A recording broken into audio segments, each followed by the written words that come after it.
తెలంగాణలో మొట్టమొదటి factory outlet Mukunda jewellers త్వరలో జూబ్లీహిల్స్ లో గ్రాండ్ ఓపెనింగ్. అన్ని బంగారు ఆభరణాలపై VA 2 to 12% మాత్రమే. త్వరపడండి. మునుపెన్నడూ లేని విధంగా రోజురోజుకి రూపాయి పతనమవుతోంది. ప్రస్తుతం డాలర్ 91 రూపాయల మార్క్ని దాటేసింది. అయితే దీని ప్రభావం భారతదేశం ఆర్థిక వ్యవస్థ మీద ఏ విధంగా ఉండబోతుంది, ఏ రంగాలను ఎక్కువగా ఎఫెక్ట్ చేయబోతుంది, భవిష్యత్తులో పరిస్థితులు ఏ విధంగా ఉండబోతున్నాయి ఏంటి అనేది కూడా అడిగి తెలుసుకుందాము. మనతో పాటు ఆర్థికవేత్త పాపారావు గారు ఉన్నారు. మిగతా విషయాలను ఆయన మాటల్లోనే అడిగి తెలుసుకుందాము. నమస్తే సార్. సార్, చూస్తున్నాము గతంలో ఎన్నడూ లేని విధంగా రూపాయి పతనమవుతోంది. ఎందుకు అంటారు? అంటే ముఖ్యంగా ఈరోజు రూపాయి 91 మార్కుని 91 రూపాయల మార్కుని దాటడం డాలర్తో పోలిస్తే ఒక ఇంపార్టెంట్ పరిస్థితి. ఈ సందర్భంలో రూపాయి పతనం గురించి చర్చ భారీ ఎత్తున జరుగుతుంది. దీనికి అనేక కారణాలు ఉన్నాయి. ప్రధానంగా ఈరోజు ఏ కరెన్సీ విలువనైనా ఎలా చూస్తామంటే దానికి ఉన్న డిమాండ్ని బట్టి. ప్రపంచంలో ఈరోజు కరెన్సీ విలువని గతంలో లాగా డాలర్తో పెగ్ చేయటం అనేది ఉండేది. గతంలో 1971 దాకా కూడా డాలర్తో కేంద్ర బ్యాంకులు, ఇండియా కేంద్ర బ్యాంకు, అమెరికా కేంద్ర బ్యాంకు ముడిపెట్టుకుని ఉండేవి. ముడిపెట్టడం అంటే ఒక రేటు ఫిక్స్ చేసుకొని ఆ రేటు కొనసాగేది కొంతకాలం పాటు. మారిన పరిస్థితుల తర్వాత పరిస్థితులు మారితే కనుక మళ్ళీ కొత్తగా ఆ రేటు పెగ్గింగ్ అనేది చేసుకునేవాళ్ళు, మార్చుకునేవాళ్ళు. కానీ ఇప్పుడు అలా కాదు.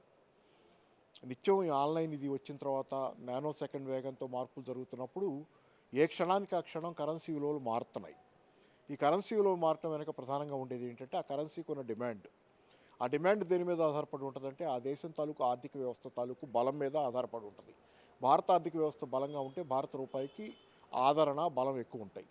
ఉదాహరణకి ఇప్పుడు మనం తీసుకుంటే ఒక సందిగ్ధ పరిస్థితి కూడా ఉంది ఇప్పుడు అంతర్జాతీయంగా. ఇవాళ అమెరికాతో మనకి వాణిజ్య చర్చలు జరుగుతున్నాయి. బయలేటరల్ ట్రేడ్ అగ్రిమెంట్, ద్వైపాక్షిక వాణిజ్య ఒప్పందం కోసం. ఈ ఒప్పందం కనుక కుదురుద్దా లేదా అనేది మనకి చాలా ఇంపార్టెంట్. ఎందుకంటే నెంబర్ 1 ట్రేడ్ పార్ట్నర్, భారతదేశానికి అత్యంత కీలకమైన వాణిజ్య భాగస్వామి అమెరికా. మన ఎగుమతుల్లో 18% దాకా అమెరికాకే ఉన్నాయి. చాలా కీలకమైన, అంటే ఒక రకంగా 5వ వంతు మన ఎగుమతులు అమెరికాకే ఉన్నాయి. కాబట్టి అమెరికా మీద మనం చాలా పెద్ద ఎత్తున మార్కెట్ మీద ఆధారపడి ఉన్నాం.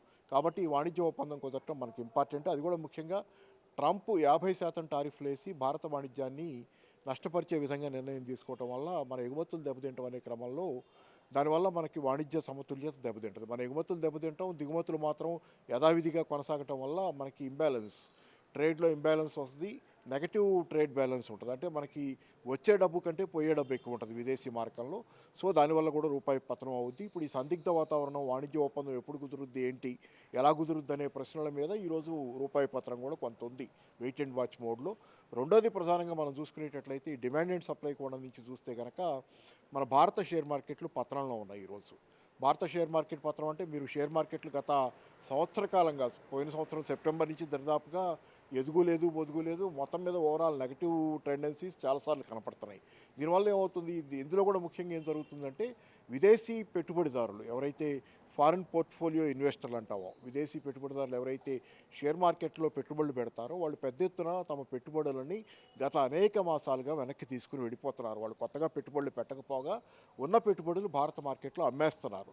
దానివల్ల భారత రూపాయికి డిమాండ్ తగ్గుతుంది. ఎలాగంటే వాళ్ళు ఇక్కడికి వచ్చేటప్పుడు పెట్టుబడి పెట్టేటప్పుడు ఏం చేస్తారంటే భారత మార్కెట్ బాగుందనుకుంటే షేర్ మార్కెట్, వాళ్ళు పెట్టుబడి పెట్టేటప్పుడు వాళ్ళ కరెన్సీ తెస్తారు. అది పౌండ్ కావచ్చు, డాలర్ కావచ్చు, లేకపోతే ఇంకో కరెన్సీ కావచ్చు. విదేశీ కరెన్సీ తెచ్చి భారతదేశ మార్కెట్లో వాళ్ళు షేర్లు కొనాలని చూస్తారు.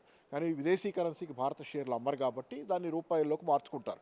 వాళ్ళ కరెన్సీని డాలర్ని అమ్మేసి ఇక్కడికి వచ్చినప్పుడు వాళ్ళు రూపాయలుగా మార్చుకొని భారత షేర్ మార్కెట్లో షేర్లు కొంటారు. అంటే ఆ ప్రాసెస్లో ఏమవుతుందంటే డాలర్ని అమ్మేస్తున్నారు, వాళ్ళు రూపాయిని కొంటున్నారు. అంటే రూపాయికి డిమాండ్ వస్తుంది, డాలర్ డిమాండ్ పడిపోతుంది. They are rejecting are discarding dollar and asking for the rupee.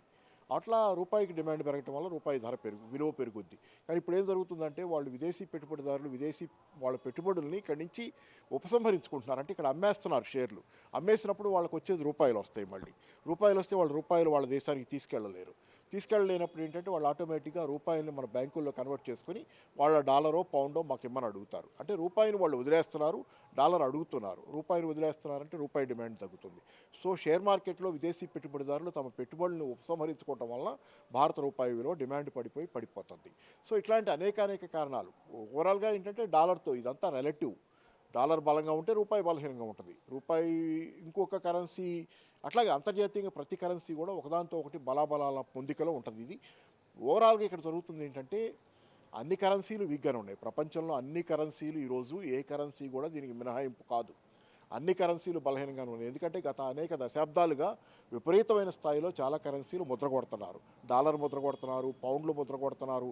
అన్ని కరెన్సీలు ముద్ర కొట్టి ఆ కరెన్సీల ముద్రణ ద్వారా ప్రజల కొనుగోలు శక్తిని పెంచుకొని, అంటే ఎకానమీల్లో బలం లేదు, చాలా ఎకానమీల్లో ఒరిజినల్గా బలం లేక ప్రజల కొనుగోలు శక్తి ఎలా కాపాడాలో తెలియక సంక్షోభాన్ని ఎదుర్కోవటం కోసం, ఎందుకంటే ప్రజల కొనుగోలు శక్తి పడిపోతే ఆర్థిక సంక్షోభం వస్తుంది. ఆ సంక్షోభాన్ని ఆపటం కోసం డబ్బులు ముద్ర కొట్టి విపరీతంగా పంప్ చేస్తున్నారు ఎకానమీలోకి.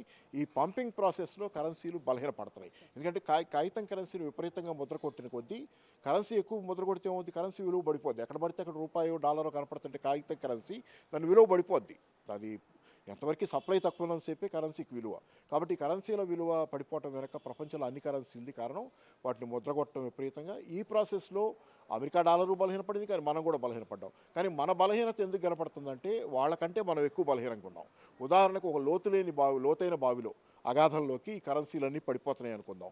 అన్నీ బలహీనపడతా కిందకి పడిపోతున్నాయి. కానీ దీనిలో ఏదైతే అగాధానికి దగ్గరగా లోపలికి ఎక్కువ పడిందో అది బలహీనంగా ఉన్నట్లు, తక్కువ పడినది బలంగా ఉన్నట్లు. అంతేగాని కరెన్సీలు అన్నీ పడుతున్నాయి, కరెన్సీల విలువలు అన్నీ తగ్గుతున్నాయి. ఎక్కువ పతనమైన కరెన్సీల్లో అగాధంలో ఎక్కువ పతనం అది రూపాయి జరుగుతుంది. అదే ఆసియా కరెన్సీల్లో వీకెస్ట్ పర్ఫార్మింగ్ డాలర్కి అగెనిస్ట్గా రూపాయి అత్యంత బలహీనంగా ఉంది డాలర్తో పోలిస్తే రూపాయి. అలాగే అంతర్జాతీయంగా నాకు గుర్తున్నంత వరకు నెల రోజుల క్రితం పరిస్థితి ఏంటంటే ఒక 23 కరెన్సీలు తీసుకొని చూస్తే దానిలో ఒక 3 కరెన్సీలు మాత్రమే డాలర్తో పోలిస్తే బలహీనపడ్డాయి. మిగతా 20 కరెన్సీలు డాలర్తో పోలిస్తే బలపడ్డాయి. ఎందుకంటే ట్రంప్ అధికారంలోకి వచ్చిన తర్వాత డాలర్ పరిస్థితి అగమ్యగోచరంగా మారి డాలర్ చాలా కంటిన్యూస్గా బలహీనపడుతుంది. కానీ అంత బలహీనపడుతున్న డాలర్తో పోల్చినా కానీ ఒక 3 దేశాల కరెన్సీలు, టర్కీ ఏదో ఉందనుకుంటా, మన దేశం ఒక కరెన్సీ, ఈ కరెన్సీలు 3 డాలర్తో పోలిస్తే బలహీనపడ్డాయి. అంత బలహీనంగా ఉన్న డాలర్తో. మిగతా 20 కరెన్సీలు డాలర్తో పోలిస్తే బలపడ్డాయి. సో భారత ఆర్థిక వ్యవస్థ పరిస్థితి బాగాలేదంటానికి అది రూపాయి పతనమే ఈరోజు పెద్ద తార్కాణం. అయితే రూపాయి పతనం వల్ల ఏ రంగాల మీద ఎక్కువగా ప్రభావం చూపే అవకాశం ఉంది అంటారు? రూపాయి పతనం చాలా వాటి మీద ప్రభావం చూపిస్తుంది. ప్రధానంగా ఉదాహరణ తీసుకుంటే భారతదేశం ప్రధానంగా ఎగుమతి చేసే దేశం కాదు, దిగుమతులు చేసుకునే దేశం. మనం ఎగుమతి చేసేదానికంటే ఎక్కువ దిగుమతులు చేసుకుంటాం. వాణిజ్య లోటు అనేది మనకి నిత్యం ఉండేది. కానీ ఆ వాణిజ్య లోటుని మనం షేర్ మార్కెట్లోకి వచ్చే డాలర్లో, లేకపోతే విదేశస్తులు పంపే రెమిటెన్సెస్ 140 బిలియన్ల డాలర్ల దాకా సంవత్సరానికి మన విదేశస్తులు మన దేశంలోకి విదేశీ కరెన్సీ పంపుతారు. వీటితో భర్తీ చేసుకుంటున్నాం వాణిజ్య లోటుని. కానీ ఇప్పుడు పరిస్థితి ఏంటంటే వాణిజ్య లోటు వల్ల జరుగుతుంది మీకు ఎగుమతులు మనం ఎక్కువ చేయకపోవటం వల్ల విదేశీ కరెన్సీ మనకి తక్కువ వస్తుంది. ఆ ఎగుమతులు చేసేటప్పుడు ఏమవుద్దంటే మన మామూలుగా తర్కం ఏంటంటే వీడు చెప్పేది మనం ఎక్కువ అదే ఏదైనా కానీ ఎగుమతులు చేసేటప్పుడు మనకి కరెన్సీ బలహీనంగా ఉంటే ఉపయోగం అని. అంటే ఏంటంటే ఫర్ ఎగ్జాంపుల్ ఇప్పుడు మన డాలర్ ఈజ్ ఈక్వల్ టు 80 రూపాయలు అనుకుందాం ఇవాళ. అనుకున్నప్పుడు మనకి మనం ఎగుమతి చేసేది ఒక 80 రూపాయలు విలువ చేసే సరుకు వాళ్ళు $1 పెట్టి కొనుక్కోవచ్చు. రేపు పొద్దున మన రూపాయి విలువ కనుక 90 రూపాయలకు పడిపోతే డాలర్తో పోలిస్తే 80 నుంచి 90కి పడితే వాళ్ళు 90 రూపాయల విలువ గల సరుకు $1తో కొనుక్కోగలరు. సో వాళ్ళకి చౌక అక్కడ. విదేశాల్లో కనుక మన రూపాయి పతనం అయితే మనం ఎగుమతి చేసే సరుకు విదేశాల్లో చౌక. దాంతో విదేశస్తులతో పోటీ పట్టడం, వాళ్ళ సరుకులతో పోటీ పట్టడం మనం ఆ దేశాల్లో తేలిగ్గా ఉంటుంది. కాబట్టి మన కరెన్సీ విలువ పడిపోవటం విదేశాల్లో మనకు ఉపయోగం ఎగుమతులకని చెబుతారు. కానీ అది ఎప్పుడు ఉపయోగం మనకి, మనం ఎక్కువ ఎగుమతులు చేసే దేశం అయితే మనకు ఉపయోగం. కానీ మనం ఎక్కువ దిగుమతులు చేసుకునే దేశం. చాలా దేశాల నుంచి మనం చాలా సరుకులు, ఉదాహరణ ముడి చమురు దిగుమతి చేసుకుంటాం, బంగారం దిగుమతి చేసుకుంటాం, ఎరువులు దిగుమతి చేసుకుంటాం, వంట నూనెలు దిగుమతి చేసుకుంటాం, పప్పు ధాన్యాలు దిగుమతి చేసుకుంటాం. ఇట్లా పలు రకాలైనటువంటి సరుకులు మనం దిగుమతి చేసుకుంటాం. మన ఎగుమతుల కంటే మన దిగుమతులు ఎక్కువ. అట్లాంటప్పుడు మనం దిగుమతి చేసుకునే పరిస్థితి ఏమవుద్ది, మన రూపాయి విలువ పడిపోతే ఎక్కువ రూపాయలు ఇచ్చి కొనాలి బయట నుంచి వచ్చే సరుకుని. అంతకుముందు డాలర్ ఈజ్ ఈక్వల్ టు 80 అయితే 80 రూపాయలు ఇచ్చుకునే సరుకుని మనం ఇవాళ 90 రూపాయలు ఇచ్చుకోవాలి, 90కి పత్రం అయితే. కాబట్టి మనం ఎక్కువ ఖర్చు పెట్టాలి. కాబట్టి అంటే ఈ ఎగుమతులు దిగుమతుల్లో మనకి బ్యాలెన్స్ ఇటు ఉంది కాబట్టి మనకి అది ఇబ్బంది ఉంది. మనకి రెండోది అదే ఎగుమతులు చేసే దేశం అయితే కనుక చైనా లాంటి దేశం బాగా భారీ ఎత్తున ఎగుమతులు చేస్తే తక్కువ దిగుమతి చేసుకుంటుంది. వాళ్ళ కరెన్సీ విలువ బలహీనంగా అంటే ఉపయోగం. కానీ మనకు కాదు అది. మనకేమవుద్దంటే దిగుమతులు ఖరీదైనగా మారితే దేశీయ ప్రజల మీద ధరాభారం పెరుగుద్ది. ముడి చమురు ధర పెరిగితే ఆటోమేటిక్గా డీజిల్ ధర పెరిగింది అనుకోండి, రవాణా ఛార్జీలు పెరిగితే అది రిఫ్లెక్ట్ అయ్యేది మళ్ళీ ప్రజల కొనుగోలు శక్తి మీద రిఫ్లెక్ట్ అవుద్ది. ఎందుకంటే మార్కెట్లో ధరలన్నీ పెరుగుతాయి. అలాగే మనం దిగుమతి చేసుకునే వంట నూనెల ధరలు పెరగటం, ఫెర్టిలైజర్ల ధర పెరగటం, ముడి చమురు, ఇది బంగారం కూడా పెరుగుతుంది. ఒక కారణం రూపాయి విలువ పత్రం, అంతర్జాతీయ కారణాలు వేరే ఉన్నాయి. సో ఓవరాల్గా ఏంటంటే మనకి ధరలు పెరగటం అనేది, దేశంలో ప్రజల కొనుగోలు శక్తి పడిపోవటం అనేది కూడా ఈ ఎగుమతుల్లో అసమతుల్యత తాలూకు రూపాయి విలువ బలహీనతలో రిఫ్లెక్ట్ అవుతుంది. అయితే మనకి భవిష్యత్తులో పరిస్థితి ఏ విధంగా? అలాగే ఇంకో ముక్క, టూరిజం. ఇప్పుడు మన దేశ విద్యార్థులు విదేశాల్లో చదువుకుంటున్నారు. విదేశాల్లో చదువుకుంటున్న విద్యార్థులు ఇక్కడ నుంచి వాళ్ళు రూపాయల్లో తీసుకెళ్ళి అక్కడ డాలర్లుగా మార్చుకొని ఆ చదువు చేసుకుంటారు. మరి ఆటోమేటిక్గా ఎక్కువ డాలర్లు కట్టాలి వాళ్ళు. అక్కడ చదువు ఖరీదైందిగా మారుద్ది. విదేశీ చదువుకోవాలంటే ఎక్కువ అప్పులు తీసుకోవాలి, ఇక్కడ ఎక్కువ ఖర్చు పెట్టాలి అక్కడ. అలాగే తల్లిదండ్రులు పిల్లలకి ఈ మధ్యకాలంలో అమెరికాలో పార్ట్ టైం జాబులు చేసుకునే అవకాశం పోయింది. వాళ్ళు అక్కడ చిన్న చిన్న ఉద్యోగాలు చేసుకునే అవకాశం పోయి వాళ్ళు తల్లిదండ్రుల మీద ఆధారపడుతున్నారు. భారతదేశం నుంచి వచ్చే డబ్బు తీసుకొని అక్కడ మెయింటెనెన్స్ చేసుకుంటున్నారు. నెలకి ₹1,00,000 దాకా ఖర్చు అవుతుందని అంచనా. ఇదంతా పెరుగుద్ది. ఎందుకంటే ₹1,00,000 గతంలో మీరు ఇన్ని డాలర్లను ఇస్తే సరిపోయేది. ఈరోజు రూపాయి విలువ పడిపోయినప్పుడు ఎక్కువ డాలర్లు కావాలంటే ఎక్కువ రూపాయలు ఖర్చు పెడితే కానీ ఆ $1,00,000 ₹1,00,000 మీరు అక్కడ జమ చేసుకోలేరు. కాబట్టి ఓవరాల్గా ఏంటంటే చాలా రకాల ఇబ్బంది. విదేశీ టూరిజానికి కూడా ఇబ్బంది. లేకపోతే పిల్లల్ని చూడటానికి అమెరికా వెళ్ళేవాళ్ళు, వేరే దేశాల వాళ్ళకి వెళ్ళే వాళ్ళకి కూడా ఖర్చు పెరుగుద్ది. ఇది ధరాభారం పెరగడానికి, దేశంలో సమస్యలు పెరగడానికి కారణం అవుద్ది. సరే, అయితే ప్రస్తుతం డాలర్ చూసుకుంటే ₹91 ఉంది. రూపాయి ఇంకా పతనం అవుతూనే ఉంది. అయితే ఇది 100 మార్క్ని క్రాస్ చేస్తుంది అని అంటారా? భవిష్యత్తులో ఏ విధంగా ఉండొచ్చు అంటారు? మళ్ళీ రూపాయి నిలదొక్కుంటుందా, లేదంటే ఈ పతనం ఇదే విధంగా కొనసాగే అవకాశం ఉందా? భారత ఆర్థిక వ్యవస్థ నిలదొక్కోకుండా భారత రూపాయి నిలదొక్కోవటం అనేది లేదు.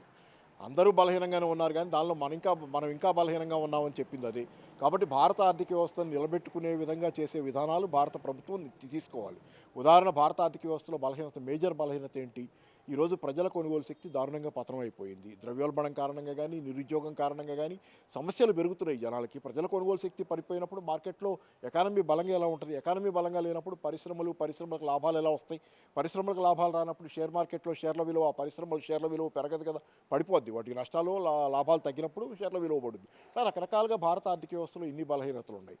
దీనికి కారణం ప్రధానంగా ఈరోజు భారతదేశంలో ఉన్నటువంటి బీజేపీ ప్రభుత్వం. ఈ బీజేపీ ప్రభుత్వ విధానాలు ఏంటి? డిమానిటైజేషన్ చేస్తే అది ఎవరికి ఉపయోగపడింది? డిమానిటైజేషన్ క్రమంలో సామాన్య జనం నష్టపోయారు. దాంతోపాటుగా కార్పొరేట్లు లాభపడ్డాయి. దాంతోపాటు మీడియం అండ్ స్మాల్ ఎంటర్ప్రైజెస్, చిన్న వ్యాపారస్తులు, చిన్న పారిశ్రామికవేత్తలు దెబ్బతిన్నారు. దీనివల్ల భారత ఆర్థిక వ్యవస్థ బలహీనపడింది. అలాగే జీఎస్టీ వచ్చిన తర్వాత ఏమైంది? జీఎస్టీ వల్ల భారత ఆర్థిక వ్యవస్థలో చిన్న మధ్య తరహా పరిశ్రమలు, వ్యాపారస్తులు దెబ్బతిన్నారు.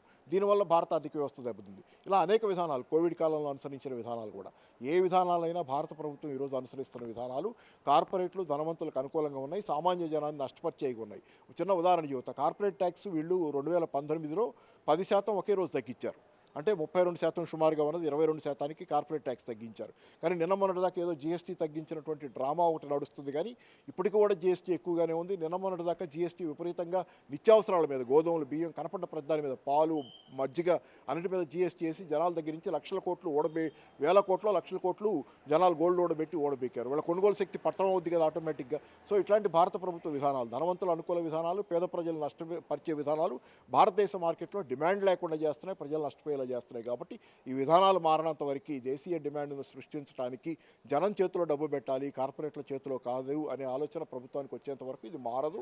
ఈ ప్రభుత్వ స్వభావం దృష్ట్యా అది చేయదు. ఎందుకంటే ఇది వ్యాపారస్తుల పార్టీ, ధనవంతుల పార్టీ, కార్పొరేట్ల పార్టీ. కాబట్టి బీజేపీ ప్రభుత్వం ఎట్టి పరిస్థితుల్లో తన విధానాలను మార్చుకోదు. అప్పుడప్పుడు చిన్న డ్రామాలు నడుస్తాయి. ధరలు తగ్గించినట్టు, జీఎస్టీ ఏదో కోతలు పెట్టినట్టు, ఇంకా కావాలంటే రేపు పొద్దున పెట్రోల్ మీద ఎక్సైజ్ డ్యూటీ ఇంకోసారి తగ్గించామంటారు తప్పితే వీళ్ళు ధనవంతుల అనుకూల విధానాలు వీళ్ళు వదులుకోరు. అధికారాన్ని వదులుకుంటారు కానీ ధనవంతుల అనుకూల విధానాలు వదులుకోరు. కాబట్టి ఈ ప్రభుత్వం ఉండగా ఎట్టి పరిస్థితుల్లో ప్రజల కొనుగోలు శక్తి పెరిగే అవకాశాలు లేవు.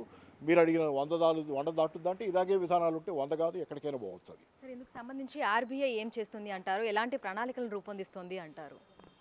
ఆర్బీఐ చేయగలిగింది ఏముందమ్మా? రూపాయి పతనం అవుతున్నప్పుడు అప్పుడప్పుడు డాలర్లు అమ్మేసి, ఆర్బీఐ దగ్గర డాలర్లు ఉన్నాయి కదా, ఒక $700 బిలియన్ల దాకా విదేశీ మార్గం ఉంది. దానిలో మేజర్గా డాలర్లు ఉంటాయి. ఆ డాలర్లు అమ్ముద్ది. రూపాయి విలువ పతనం కాగానే రూపాయిని కొంటది, మార్కెట్లోకి వచ్చి రూపాయి కొంటది రిజర్వ్ బ్యాంక్. రూపాయి కొన్నప్పుడు ఆర్టిఫిషియల్గా రూపాయికి డిమాండ్ క్రియేట్ చేస్తారు. ఎక్కువ పతనం కాకుండా రూపాయి మరీ దారుణంగా ఒకే రోజు ₹3, ₹2 కాకుండా అంతవరకు ఆపుతున్నారు. ఆర్బీఐ అంతకంటే చేయగలిగింది ఏముంది? ప్రభుత్వ విధానాలు సహకరించినప్పుడు ఆర్బీఐ కూడా చేయగలిగింది ఏమీ లేదు. సో ప్రస్తుతం చూసుకున్నట్లయితే కూడా రోజు రోజుకి రూపాయి పతనం అనేది చూస్తున్నాము. అయితే భవిష్యత్తులో అంటే భారత ఆర్థిక వ్యవస్థ మీద ఇదైతే ప్రభావితం చూపిస్తుందని చెప్తున్నారు. ముఖ్యంగా ప్రభుత్వం చేసేటువంటి ప్రణాళికలు, కేంద్ర ప్రభుత్వానికి సంబంధించినటువంటి ఆ పద్ధతులు సరిగా లేకపోతే ఇదే విధమైనటువంటి పరంపర కొనసాగే అవకాశం ఉన్నట్లుగా కూడా తెలుపుతున్నారు. అయితే దీని ప్రభావం ముఖ్యంగా పేద ప్రజల మీద ఎక్కువగా చూపించే అవకాశం ఉందని కూడా చెప్తున్నారు. ఎందుకంటే నిత్యావసర సరుకులు ధరలు పెరిగేటువంటి అవకాశం ఉంది కాబట్టి ఇదంతా కూడా సామాన్యుల మీదనే ఎక్కువగా ప్రభావం చూపిస్తుంది అనేది కూడా ఆర్థికవేత్తలు చెప్తున్నటువంటి మాట. వీడియో జర్నలిస్ట్ ప్రసాద్తో అంజుమ, బిగ్ టీవీ, హైదరాబాద్.